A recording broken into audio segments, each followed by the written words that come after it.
గుండాలు దాడి చేస్తే, భయపడితే, బెదిరిస్తే నేను ఈ రోజున మీకు మాటిస్తున్నాను, వైసీపీ గుండాలకి మక్కెలు ఇరగ్గొట్టి మడత మంచంలో పెడతాం, మర్చిపోకండి.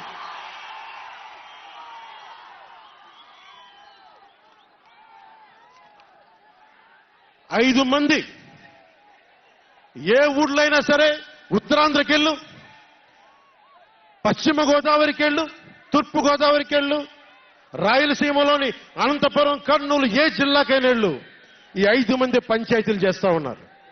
ఈ 5 మంది. మిగతా వారికి ఎవరికి అక్కడ రాష్ట్ర వనరుల మీద కానీ వేటి మీద కానీ ఆధిపత్యం లేదు, హక్కు లేదు.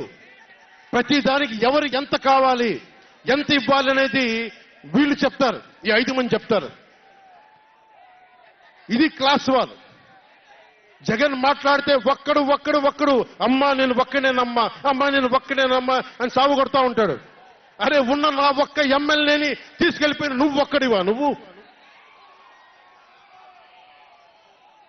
డెమోక్రసీ నీడ్స్ ఎటర్నల్ విజిలెన్స్ అంటారు.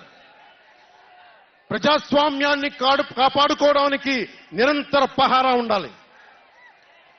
2014 పార్టీ పెట్టినప్పటి నుంచి ఈ రోజు దాకా నేను చేస్తుంది ప్రజాస్వామ్యాన్ని కాపాడే ప్రయత్నాలే. అందుకని నేను తీసుకునే కొన్ని నిర్ణయాలు పార్టీ పరంగా ఉండవు, వ్యక్తిపరంగా ఉండవు, రాష్ట్ర ప్రయోజనాలకు ఉంటాయి, దేశ ప్రయోజనాలకు ఉంటాయి. అంతేకాని ఏ రోజున కూడా వ్యక్తి ప్రయోజనాలను ఆశించి నేను ఎప్పుడు రాజకీయం చేయాల. ప్రజాస్వామ్యాన్ని కాపాడటానికి రాజకీయం చేశాం, ప్రజాస్వామ్యాన్ని కాపాడటానికి పొత్తులు పెట్టుకున్నాం. డెమోక్రసీలో ఎప్పుడు కూడా ఒక డిసెంట్ ఉంటుంది, ఒక వ్యతిరేకత ఉంటుంది.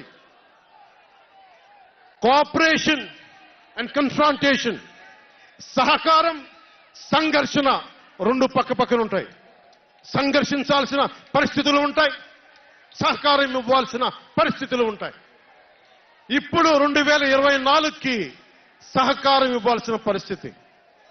మనం సహకరిస్తుంటేనే, తెలుగుదేశం, జనసేన సహకరించుకుంటేనే 5 కోట్ల మంది ప్రజల మనోభావాలు, వారి భవిష్యత్తు బంగారంలా ఉంటుంది. మనలో మనం కలహించుకుంటే మళ్ళీ ఈ దుర్మార్గుడు, దాష్టీకుడు అయిన జగన్ మళ్ళీ వచ్చి